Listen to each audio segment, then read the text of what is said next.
So can we dare to be optimistic? Well, the thesis of the bottom billion is that 1 billion people have been stuck living in economies that have been stagnant for 40 years, and hence diverging from the rest of mankind. And so the real question to pose is not can we be optimistic, it's how can we give credible hope to that 1 billion people? That, to my mind, is the fundamental challenge now of development. What I'm going to offer you is a recipe, a combination of the two forces that change the world for good, which is the alliance of compassion and enlightened self-interest. Compassion, because 1 billion people are living in societies that have not offered credible hope. That is a human tragedy. Enlightened self-interest, because if that economic divergence continues for another 40 years, combined with social integration globally, it will build a nightmare for our children. We need compassion to get ourselves started, and enlightened self-interest to get ourselves serious. That's the alliance that changes the world. So, what does it mean to get serious about providing hope for the bottom billion? What can we actually do? Well, a good guide is to think, what did we do last time the rich world got serious about developing another region of the world? Well, that gives us, turns out, quite a good clue. Except you have to go back quite a long time. The last time the rich world got serious about developing another region was in the late 1940s. The rich world was you, America, and the region that needed to be developed was my world, Europe. That was post-war Europe. Why did America get serious? It wasn't just compassion for Europe, though there was that. It was you knew you had to. Because in the late 1940s, country after country in Central Europe was falling into the Soviet bloc. And so you knew you'd no choice. Europe had to be dragged into economic development. So what did you do last time you got serious? Well, yes, you had a big aid program. Thank you very much. That was Marshall Aid. We need to do it again. Aid is part of the solution. But what else did you do? Well, you tore up your trade policy and totally reversed it. Before the war, America had been highly protectionist. After the war, you open your markets to Europe, you drag Europe into the then global economy, which was your economy, and you institutionalize that trade liberalization through founding the General Agreement of Tariffs and Trade. So total reversal of trade policy. Did you do anything else? Yes. You totally reversed your security policy. Before the war, your security policy had been isolationist. After the war, you tear that up, you put 100,000 troops in Europe for over 40 years. So, total reversal of security policy. Anything else? Yes. You tear up the 11th commandment, national sovereignty. Before the war, you treated national sovereignty as so sacrosanct that you weren't even willing to join the League of Nations. After the war, you found the United Nations, you found the Organization for Economic Cooperation and Development, you found the IMF, you encouraged Europe to create the European Community, all systems for mutual governance support. That is still the waterfront of effective policies. Aid, trade, security, governance. Of course, the details of policy are going to be different because the challenge is different. It's not rebuilding Europe, it's reversing the divergence of the bottom billion so that they actually catch up. Is that easier or harder? We need to be at least as serious as we were then. Now, today I'm going to take just one of those four. I'm going to take the one that sounds the weakest, the one that's just motherhood and apple pie, governance, mutual systems of support for governance. And I'm going to show you one idea in how we could do something to strengthen governance. And I'm going to show you that that is enormously important now.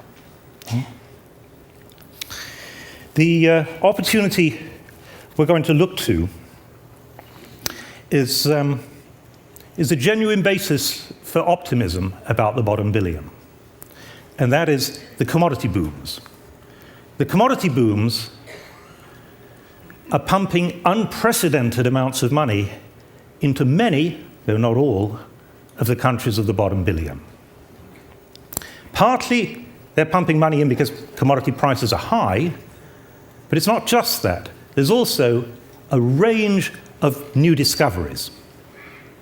Uganda's just discovered oil in about the most disastrous location on Earth.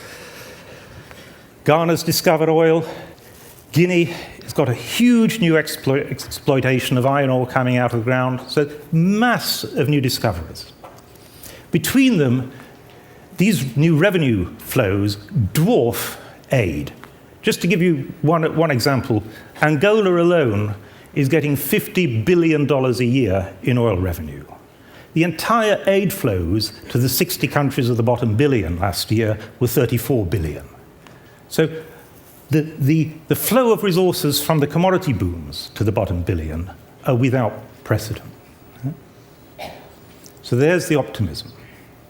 The question is, how is it going to help their development? It's a huge opportunity for transformational development. Will it be taken? So here comes a bit of science, and this is a bit of science I've done since the bottom billion, so it's new.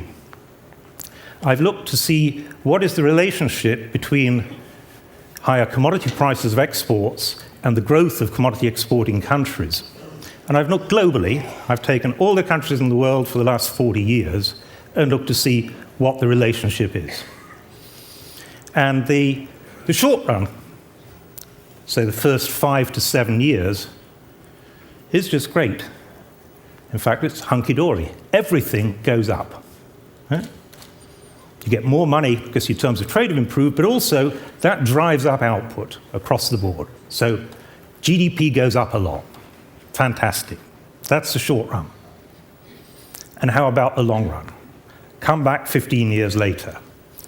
Well, the short run, it's hunky-dory, but the long run, it's Humpty Dumpty. You go up in the short run, but then most societies historically have ended up worse than if they'd had no booms at all. That is not a forecast about how commodity prices go. It's a forecast of the consequences, the long-term consequences for growth of an increase in prices. So what goes wrong? Why is there this resource curse, as it's called? And again, I've looked at that. And it turns out that the critical issue is the level of governance, the initial level of economic governance when the resource booms accrue. In fact, if you've got good enough governance, there is no resource boom. You go up in the short term, and then you go up even more in the long term. That's Norway, the richest country in Europe. It's Australia, it's Canada.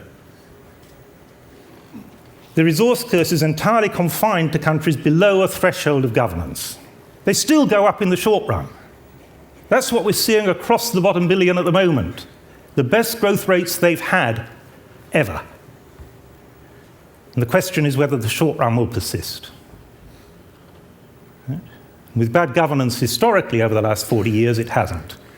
It's countries like Nigeria, which are worse off than if they'd never had oil. So, there's a threshold level above which you go up in the long term, below which you go down.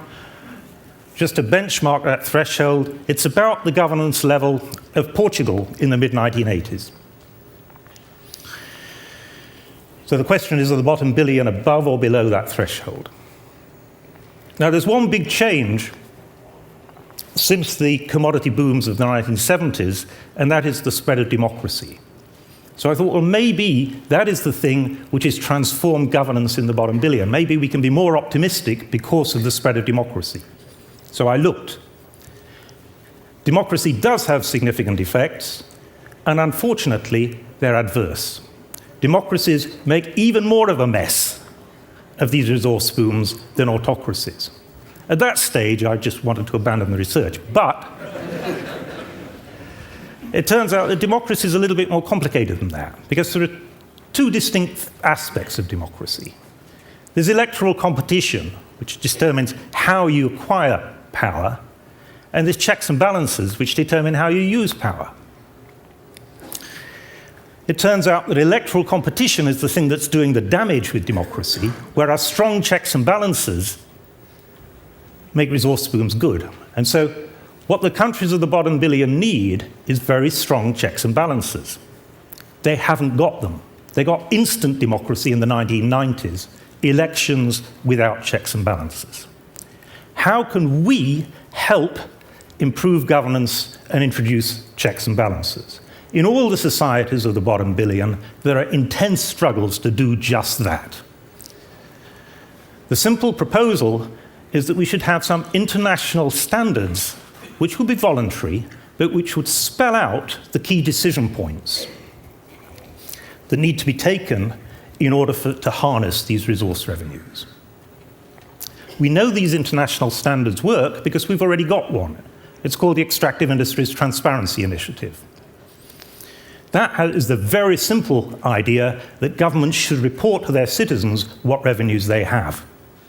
No sooner was it proposed than reformers in Nigeria adopted it, pushed it and published the revenues in the paper. Nigerian newspaper circulation spiked. People wanted to know what their government was getting in terms of revenue. So we know it works. What would the content be of these international standards? I can't go through all of them, but I'll give you an example. The first is how to take the resources out of the ground. The economic process is taking the resources out of the ground and putting assets on top of the ground. And the first step in that is selling the rights to resource extraction. You know how rights to resource extraction are being sold at the moment? How they've been sold over the last 40 years? A company flies in, does a deal with a minister, and that's great for the company, and it's quite often great for the minister. And it's not great for the country. There's a very simple institutional technology which can transform that, and it's called verified auctions. The public agency with the greatest expertise on earth is, of course, the Treasury. That is the British Treasury. And the British Treasury decided that it would sell the rights to third-generation mobile phones by working out what those rights were worth. It worked out they were worth £2 billion. Just in time, a set of economists got there and said, why not try an auction? It'll reveal the value. It went for £20 billion through auction. If the British Treasury can be out by a factor of 10, think what the Ministry of Finance in Sierra Leone is going to be like. When I put that to the president of Sierra Leone, the next day he asked the World Bank to send in a team to give expertise on how to conduct auctions. There are 5 such decision points. Each one needs an international standard. If we could do it, we would change the world. We would be helping the reformers in these societies who are struggling for change. That's our modest role. We cannot change these societies, but we can help the people in these societies who are struggling and usually failing because the odds are so stacked against them. And yet, we've not got these rules. If you think about it, the cost of promulgating international rules is zilch. Nothing. Why on earth are they not there? I realized that the reason they're not there is that until we have a critical mass of informed citizens in our own societies, politicians will get away with gestures. That unless we have an informed society, what politicians do, especially in relation to Africa, is gestures. things that look good but don't work. And so I realized we had to go through the business of building an informed citizenry. That's why I broke all the professional rules of conduct for an economist, and I wrote an economics book that you could read on a beach. However, I have to say, the process of communication does not come naturally to me. This is why I'm on this stage, but it's alarming. Right? I grew up in a culture of self-effacement. My wife showed me a blog comment on one of my last talks, and the blog comment said, "Collier is not charismatic." But his arguments are compelling.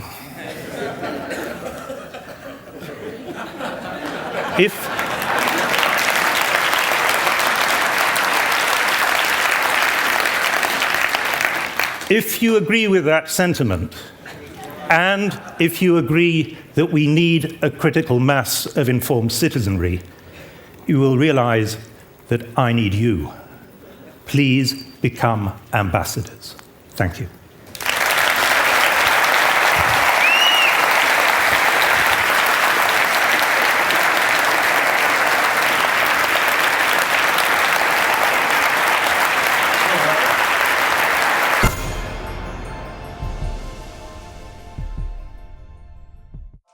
In the beginning was a screen. Millions of us came together in a public place to understand the present, to see visions of the future, sharing emotions, sharing experiences that shaped our lives. I have a dream. Then there was a second screen. Television. Where do you want it, Governor? It connected us to our world, and even to other worlds. It gave us amazing new games to play. It made us think and got us talking. But although this was a world we could all share, the experience itself was becoming private. Then came a third screen. It changed the way we worked and played. It became part of something much bigger, the internet. And a revolution happened. We could play new games in new ways, find new music in new places, new communities, new kinds of communities emerged. But the experience had become individual, even solitary. The sense of community felt real, but it was virtual. And then everything changed. And it changed forever. Everything came to us in a device that could fit into our pocket. We went back out into the world. We listened to what we loved when we liked. We played when we wanted, where we chose. We shared what inspired us with everyone we cared about. We carried our sense of purpose with us. We discovered new people and places and experiences. And our sense of purpose kept growing. It was the end of something. It was the beginning of everything. Welcome to the fourth screen.